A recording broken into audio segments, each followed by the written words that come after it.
boys and girls. Today we're going to be working on lesson 8.2, which has to do with scale drawing. So go ahead and take out a sheet of paper and we'll just jot down a couple of definitions, and I'm going to explain the difference between a scale drawing and a rough sketch.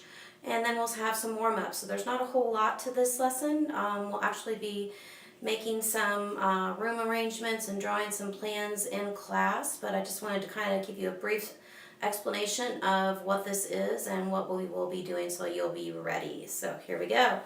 A rough floor plan versus a scale drawing is what we're talking about today. And when we say rough, that means that we're going to draw a picture and we're not going to measure anything.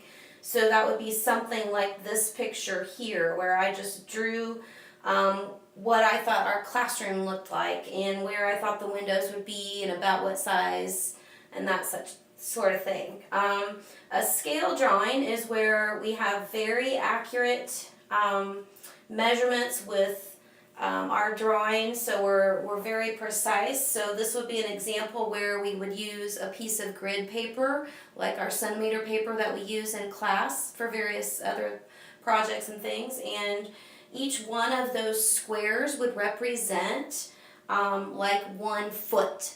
So if I had a window, for example, that was 5 feet long, then I would make sure when I drew that in my picture that I would have to take up 5 of those boxes to draw that particular object. So we're going to have some fun with this in class. We're going to do a diagram of the classroom. We're going to try to place the windows, the door, the dry erase boards and whatnot, and then you're going to take some measurements at the end today of your bedrooms, and we're going to have you make a scale drawing of what you think your bedroom is going to look like. So I want you to be thinking about that, like how big is your bed, how big is your dresser, those kinds of things, whatever it is that you have in your bedroom.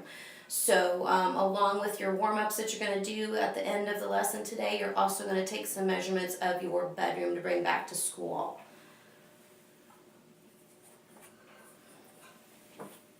So let's move on to those warm-ups. Underneath your notes today, I'd like you to go ahead and do these 6 multiplication problems on your paper and bring those back in next time we have class. And then the other thing that you're going to do is see if you can't go ahead and bring in the measurements of your bedroom. So think about the different sizes of the walls. So of course you're probably going to have 4 walls, I would hope, in your bedroom, but each measurement for the walls themselves, how long they are, whatever furniture that you have in your room, you'll need to take a measurement of those items. And then if you have windows and doors, you're going to need to get measurements of those as well. So what you'll do is you'll do your warm-ups.